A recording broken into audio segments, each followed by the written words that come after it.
That theme song was from the 1984 movie Supergirl, starring Helen Slater, Faye Dunaway, and Brenda Vaccaro. That movie flopped, but it was a cute movie. You know, when you're a kid and you're watching a movie like that, you're just looking at that a movie like that just for the action sequences and the costumes and the superheroics that they're doing. But you know, as an adult, you're like, oh, this movie wasn't really good. It was just put together with spit and other stuff. I mean, it's something to watch on a day that you're really bored. Probably have a laugh or two at the campiness of the film. Oh, I keep doing that. I'm gonna shut you off, mister. So, this is the Supergirl Woman of Tomorrow DC Direct Page Punchers. Oh my god, that was a mouthful. This guy has different labels for his figures.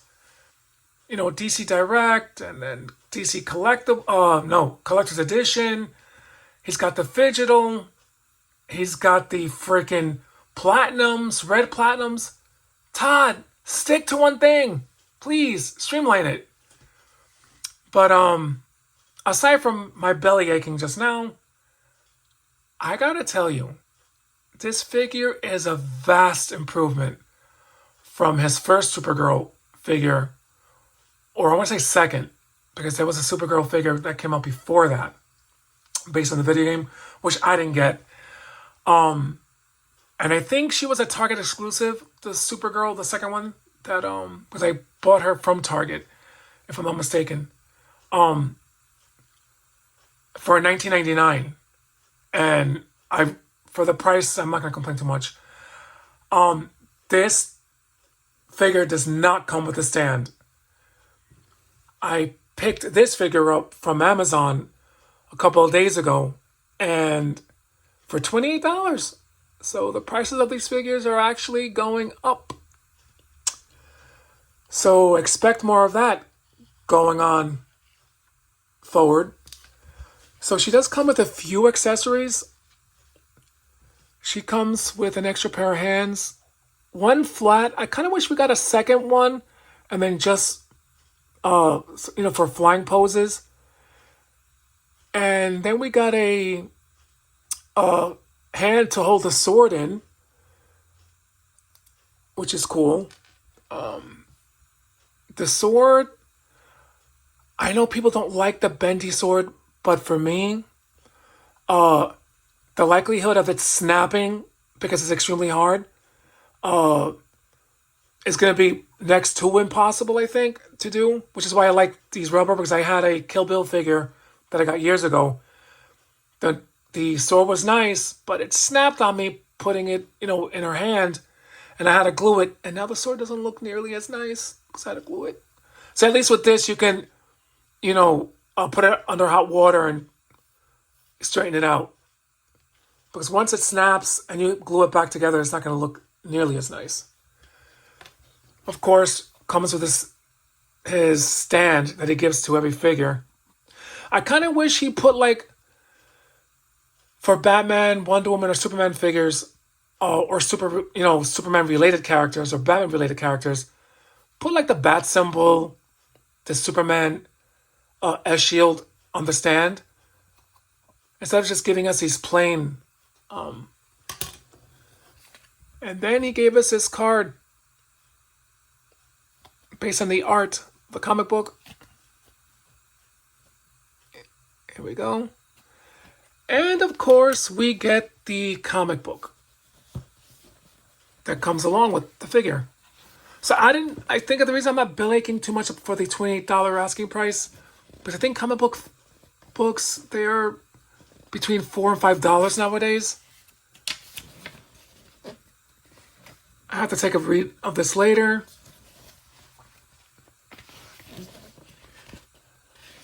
So it's not bad. I'm not too crazy for the packaging it comes in, because I know some people like to keep their figure. They'll show off the figure a little bit, and they like to put it back in the box, and you got to tear these open badly, you just can't slip them out, like with his other boxes. So, and it's, it says comic books. Plus, I want to ask you guys a question after I finish showing off this figure. So just to reiterate, the stand is from a Superman figure, from the Christopher Reeve Superman. She does not come with one. But, wow, what a difference a year and a half and a figure makes compared to the last Supergirl figure. She is very pleasant looking. Wow, I'm really impressed.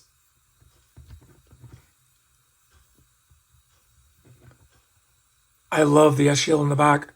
I love my Superman or Superman related characters who wear capes should come with the shield in the back. And I'm so happy he didn't give us a golden for the yellow. He gave us an actual yellow and brighter colors compared to the last Supergirl figure. So thank you for that, Mr. Todd McFarlane. The cape, wired, but the nice thing, there's wires at the bottom of the cape. So you can really, really pose the cape.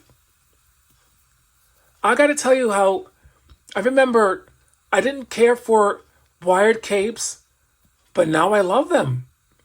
I didn't like plastic capes. I just like the cloth capes, but I didn't realize how great having a wired cape is. See? Who says you couldn't teach an old dog new tricks? I love this figure a lot. Shocking how this character that was created in 1959 had different looks to the character. I think the very first Supergirl was a wish fulfillment of Superman or Superboy. I don't remember exactly, but I think she was around just for one issue, but the fans actually liked Supergirl and they brought her back to be a Kryptonian and not a wish fulfillment fantasy on Superman's part. I personally, the look that I love of Supergirl is it's gonna sound weird coming from me because I'm going. The shorts, the slippers, and the S shield on the left side. I thought it was a unique look, and that was a Supergirl that I grew up with. When the action figures came out in the 70s with Mego, that's how the figure looked like. So for me, when I think of Supergirl, I think of that, that version of Supergirl. So hard to believe that a character is still existing from 1959. So I'm glad that it still covers her own. Yeah, I think she shares body parts from between Catwoman, Nightfall, and Supergirl, the Target exclusive. I'm going to show a comparison, though, of the last Supergirl to this one, so you can see the difference.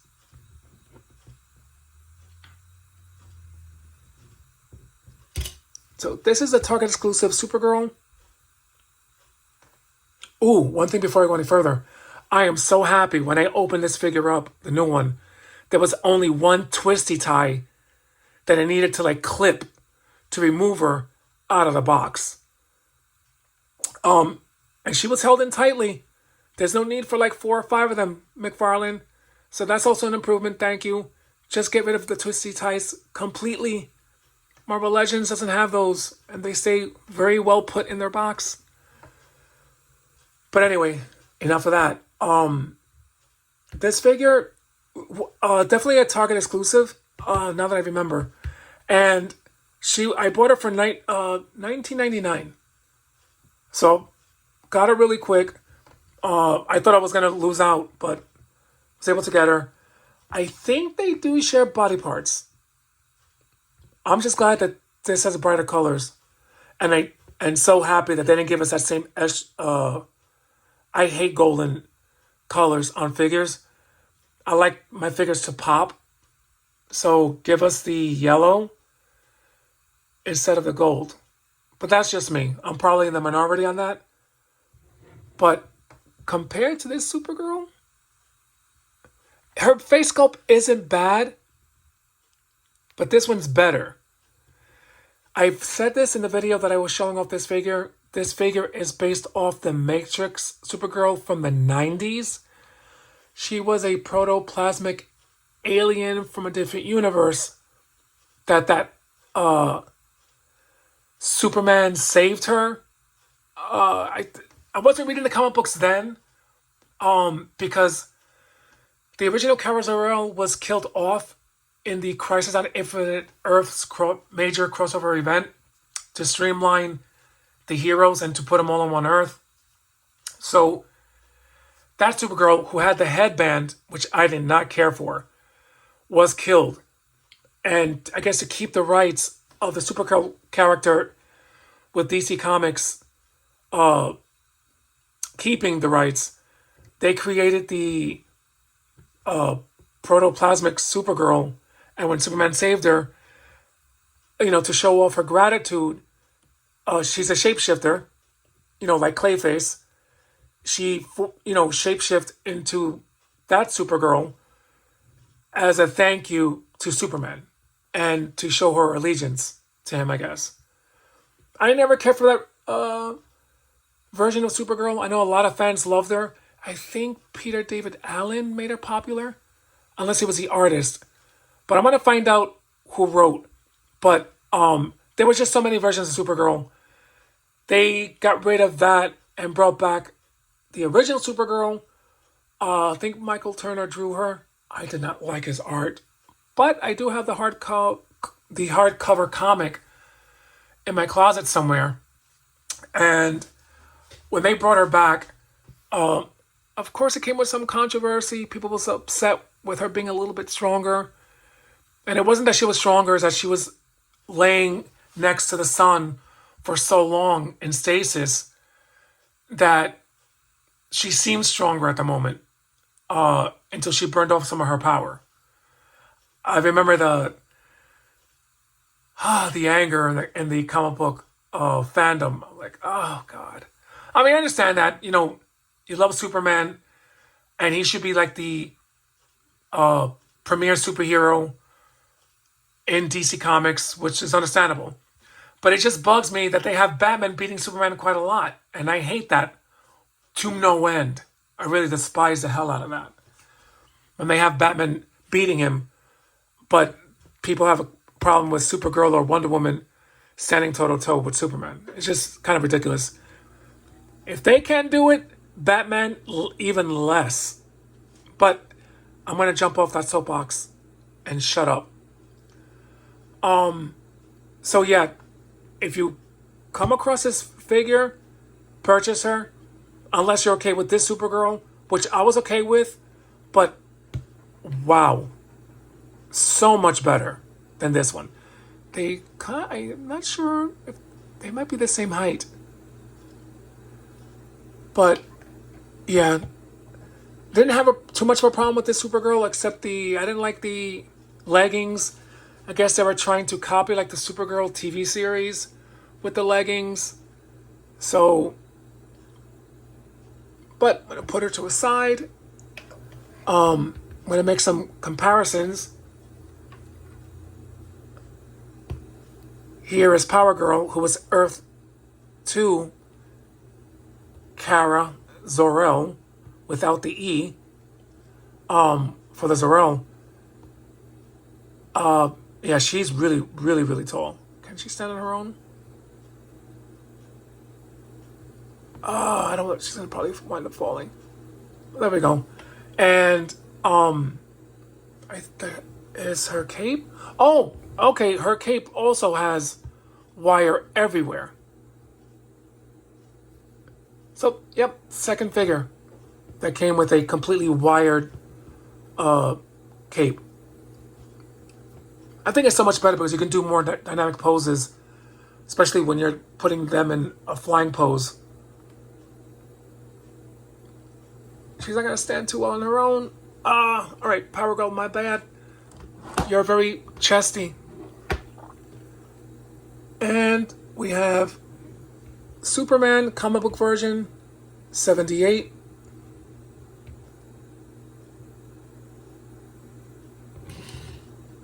So they look really cool together. I love Superman, love characters, like Wonder Woman, Superman, Green Lantern, Zatanna, and Constantine. Those are my favorite characters from DC. Oh, before I go any further, and before I forget, in my closet yesterday, guess what pops out beside me? This guy, Mr. Misthiopitalik. I think I said it correctly.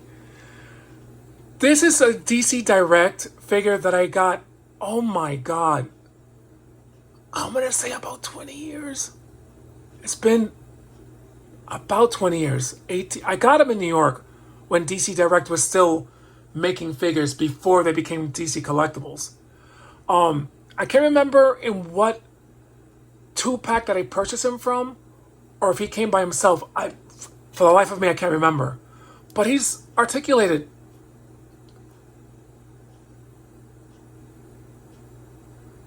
I'm not sure where he popped out of, to be honest. I'm telling you, my closet is really, really tiny. I'm like Monica Geller from Friends. Everything is nice in the room, nice and neat. You open up my closet and everything pops out. And he did. So this is pretty cool. I'm going to keep him out on my shelf next to my Kryptonians. Let me put him up in front. Yeah, I'm not sure how well that new Superman movie is going to do. I think they're banking a lot on that film. But I'm going to tell you, I asked my friend yesterday, talking on the phone, which movie does he think is going to do better? Because they're going to be 2 weeks apart. Fantastic Four, First Steps, or Superman, that comes out 2 weeks before. And unfortunately, I did say that I think Fantastic Four might do a little better than Superman. Notice how I'm not saying they're going to make $1 billion. I'm just saying financially it might do a little better. Like it might make more compared to Superman. And that's because we had so much, I think every decade, we've had a Superman live action in one form or another. We had the George Reeves Superman between the 50s and 60s. Then we had Christopher Reeve in the 70s. We had, in which, movies were coming out in the 80s as well. Because Superman, The Quest for Peace came out in 87. And then in 89, we had the Superboy live action show for Channel 9. I think it was WOR TV back in the day for Channel 9. And that lasted for 4 seasons. The first season was a different actor. For some reason, he got fired or he quit. And they hired another actor for the last 3 seasons.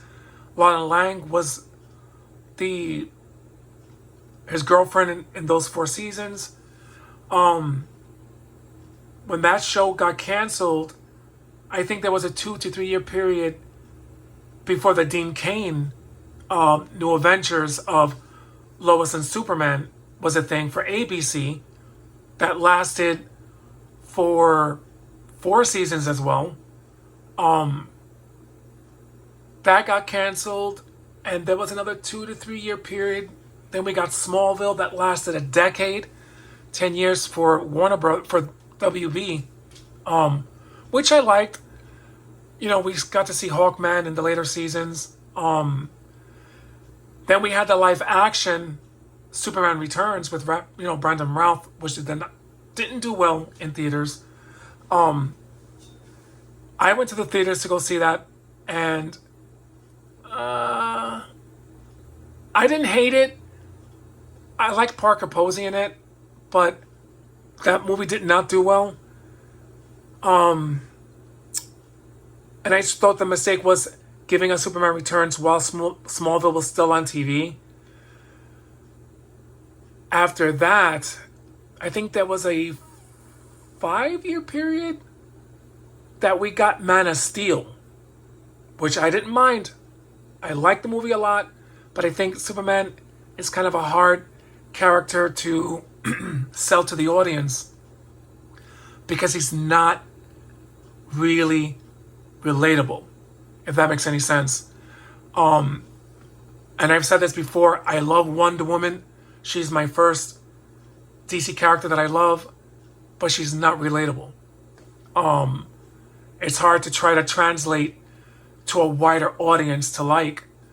Just like Superman, he comes off like a perfect guy. He's got the perfect job, the perfect girlfriend. And for the general audience, it's kind of hard to relate to. And I'll explain one day a little better when I show up some of my Charlie's Angels figures that I've kind of, in my own way, custom made myself. So we'll see. I'm interested in watching the new Superman movie, but once it hits Max, I'm not going to the theaters to watch it.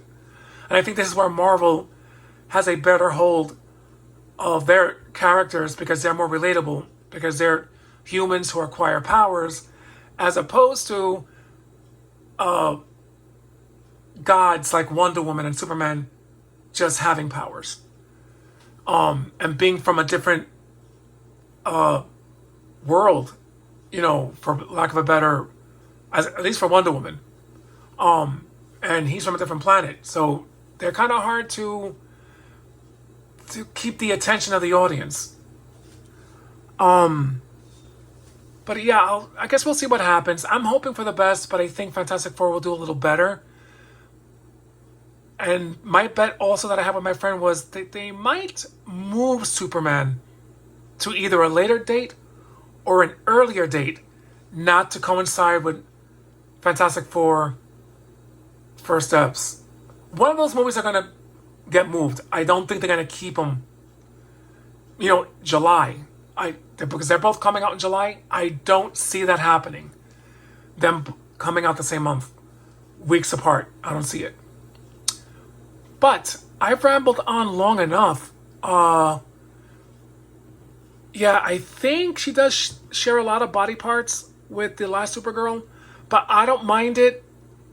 I grew up, 70s and 80s where the figures actually shared body parts just to keep a uniformed look.